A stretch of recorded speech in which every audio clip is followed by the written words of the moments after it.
Hey everyone, Rhea here, and I'm super excited to be talking to you guys today because we have an amazing interview with the amazing Natalie Shampay. Hi guys. Hey Natalie, thank you so much for doing this. Absolutely. I really appreciate it. Also, we are here in the Columbus, Ohio Convention Center because we both were playing at NAIC this weekend. So how did your matchups go this weekend, Natalie? It went okay. I ended up playing both with Garbodor. I started off 4-1. I played 2 Malamar early on. I lost one and I beat one. And then I played 2 Buzzrock, which I beat pretty handily. It was a really good matchup. And then I had some really odd games. I Cynthia'd into a bunch of unplayable cards and passed against a Zoropod in game 3. That's a loss. And then I played a close mirror with another Buzzgarb. And I ended up being out of day 2 at that point, and I don't need the points, so I already have my World's Invite. So I just dropped, and I went to enjoy the city. Because I haven't been here really, experienced Columbus. I live 2 hours away, so it's I don't really come out here very often. And while I'm here, I may as well go have a good time. So, nice. Yeah. Well, at least you got to have a good time. Yeah, absolutely. And I was actually in the same pod as you, so I was watching you throughout the day. Yeah. And I was excited because in the beginning you were doing really well. Yes. And I was like, Natalie's gonna win. I hit some unfortunate streak, but it's okay. Right. Speaking of Natalie winning, can you give us all a little background into your play history? Sure. How you got into Pokemon? I started playing Pokemon the TCG in 2012. I just turned 16, and I started playing because of a league near my house, and I really enjoyed the social aspect of it, and I ended up getting very competitive in the 2014 season.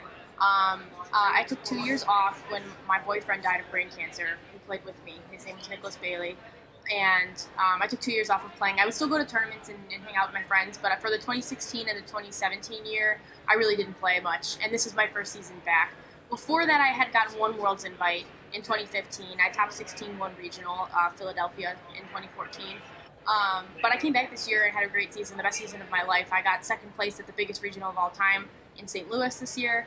And I followed that up with a top 16 in Charlotte the next month. So this has been a great year for me. I'm very excited to be back. And I really appreciate you asking me about all that. So speaking of Nick, I wanted to congratulate you on the amazing charity. Thank you.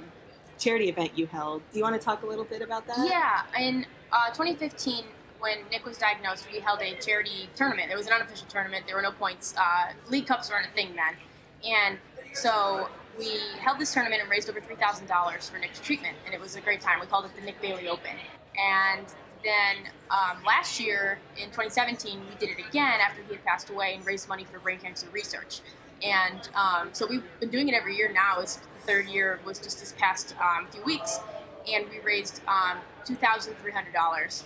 And that was wonderful. It was an amazing time. And there are League Cups now, so people come for points. Like our good friend Kevin Baxter won this last weekend. He got his World's Invite just off of that, and that was awesome to see.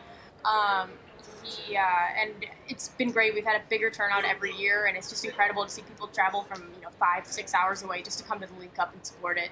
And it was a great year this year. Great turnout, our best yet. Yeah, that was amazing. Yeah. I was following on Twitter. I'm glad. All the pictures and the stream was so cool. Yes, it was a great time. It's really cool. So I wanted to talk to you a bit about how you experience Pokemon as a competitive female player. Sure.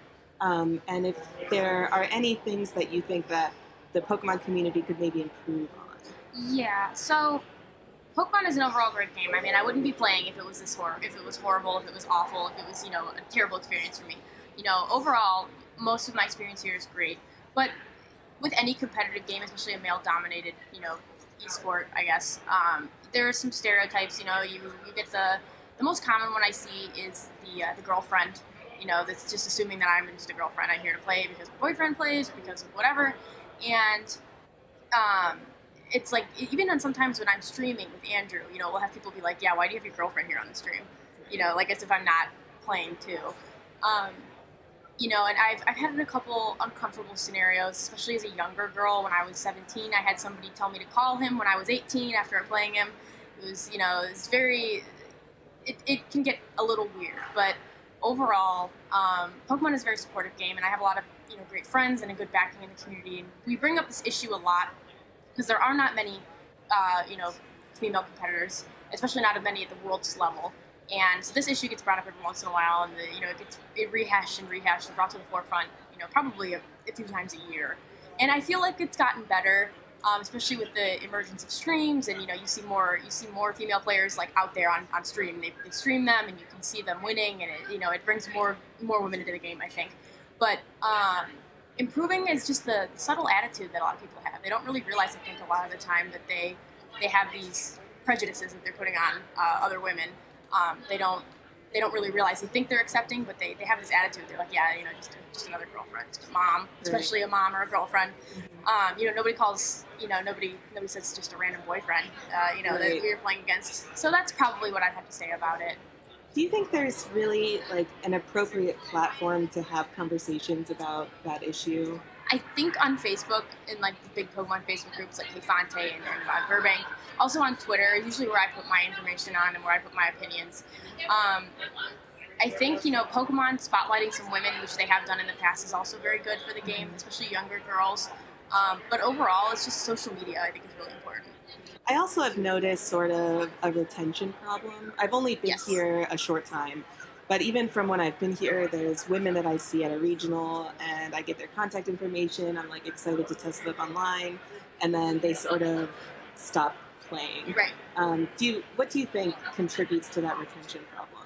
I don't know if that's exactly a problem with sexism or anything. I think there's a retention rate for Pokemon in general that's pretty low. I think with regionals, I think a lot of people are first timers and then they don't really come back just because it's a lot, But I do think there are a lot of women who have bad experiences. I've had my friends tell me that they were followed by some men, followed around and weren't left alone or felt uncomfortable. And you might not want to go back to that, especially if you don't have a lot of friends that you already are comfortable with.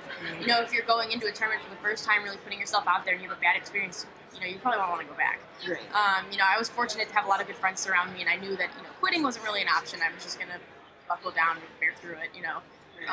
So I think that probably has a lot to do with it. To me, it seems that it might be a generational issue too. Like when I look at the juniors and seniors, I'm super encouraged. Right. Like it looks almost 50-50 girls and boys, and they talk normally to each other and they're friends, you know. So hopefully it's something that, like, as we just progress as a community, we definitely still have to talk about it and make sure it doesn't continue. But hopefully, like, the younger generations coming through. I think so. I think a lot of juniors and seniors drop off when they get older for various reasons. Maybe they're not comfortable playing with adult men. You're 15 when you get to Masters. A 15-year-old girl, is playing with a lot of adult men. I don't blame them for being super uncomfortable. I know I wasn't the most comfortable either. Sydney Morsoli is a great girl to look at. She just aged up this year. She's 15. She's been playing for probably since she was 6 or 7, I think. And her dad is a strong role model in the community, and she's a great player. And she doesn't let any of that stop her either.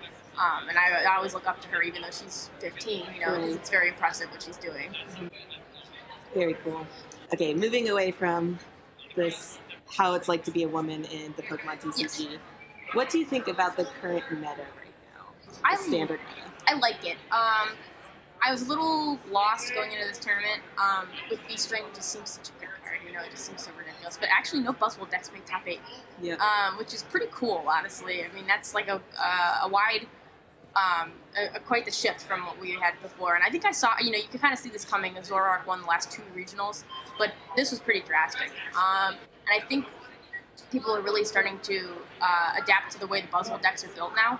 And they're really targeting down the weaknesses. Like these Buzzwole decks, they don't cut down to one GX usually, one Buzzwole GX, and it's hard to deal with the Gliscopod with only one Buzzwole GX. So the Gliscopod decks are pretty good against Buzzrock, and I think cutting down to the 1/1 Octillery that Igor Costa did, which was his list was great. He won regionals, but I think a lot of people don't know how to play properly with that list, and it causes a lot of problems. They get put into weird situations really easily with that, and they don't know how to get out of it. And I think that causes a lot of problems. I think people need to reevaluate how they build Buzzrock and Buzzguard, and if the deck wants to make a comeback, because right now these Zoroark decks are able to beat them pretty handily.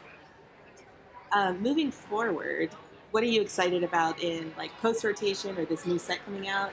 I don't know much about the new set, but it is legal for Worlds, so I have to look at it, you know. But I am excited to have a new format to look at. It feels like we had the same format for a while, even though it really hasn't been. It's just because it's been Buzzwole and Zoroark, and Malamar's also doing okay. It's pretty popular, but it did have quite a strong showing. It did get top 4 this past weekend. But it felt like the same format for a while, and they added in some Malamars. So I don't know how much this new set will change. I have looked at it a little bit, but rotation will be very interesting, I think. We've had like Sycamore or Juniper, Professor Juniper in effect for a long time. Same with N. N has been around for 6 years. There was one brief period without N. It was like a city championship winter, format for a few months that we didn't have N, and they reprinted it. So it's going to be really, I think it's going to be really different, which is nice. Expanded will feel a lot different than standard, I think, which will be pretty cool. Yeah. So since you've been so successful and you've stuck with the game so long, do you have any advice for new players or people coming back into it? Yes. On to how to be competitive and how to just take their game to the next level? Right. So I think that's like a big thing that I get asked a lot. My number one advice is find people who are better than you and play with them all the time, even if they beat you over and over again.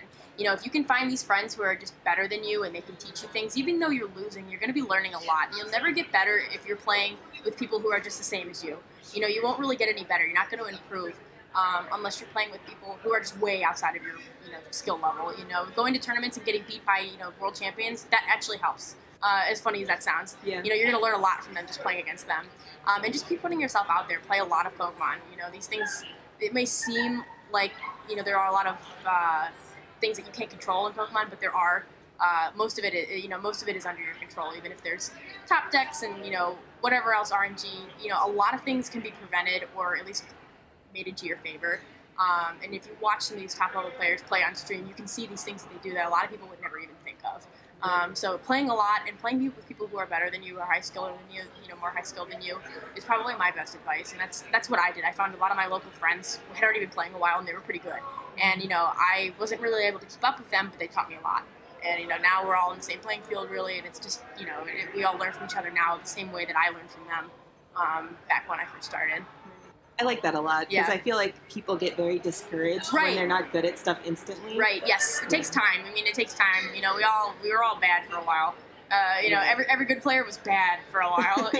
Especially before all this information was out there. Before you really had to figure stuff out on your own. Now it's all out there, and you just have to learn how to use it. Mm-hmm. So. Yeah, and that's the fun part too. You're experimenting with weird stuff, building your own decks that don't work. So you just enjoy that time, I think. Okay, so a lot of people on stream ask me, how many hours or days of the week do you think that you practice Pokemon? It depends on if there's a big tournament coming up. These past few weeks we've been playing a lot. I've been playing a lot.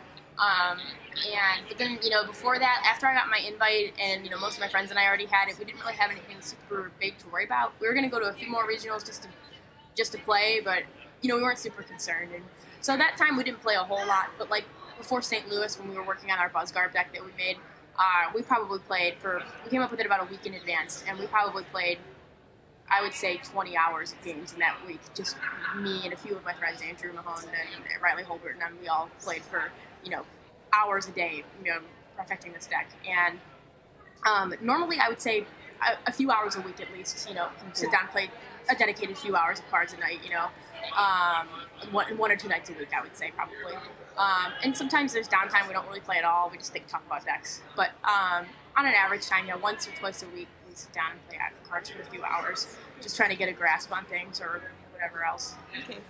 And do you have any advice on keeping up with the current meta? Just playing a lot, even if it's getting on TCGO and seeing what's going on. Following some social media if you have it. It's a good way to keep up. Watching tournaments, seeing tournament results. The tournaments will each tournament will shape the next tournament's meta game. And decisions that are made. So I think it's really important to follow the game. Even if you're not really playing that season, say you give up on your invite, you want to start again next season. It's good to keep track of everything and see what's going on. Right. That's really good advice. I don't think I've heard someone say that. Right. Is there anything that I haven't touched on that you want to talk about? No, I think you're pretty thorough. Yeah, it's nice to talk about these things. Cool. Well, thank you so much for doing this, and just thank you for being you. You're an amazing person. Thank you so much. Thank you so much. Yeah, this community would not be the same without you for sure. Thank you. I really appreciate that. Yes, and good luck to you at Worlds. Thank you.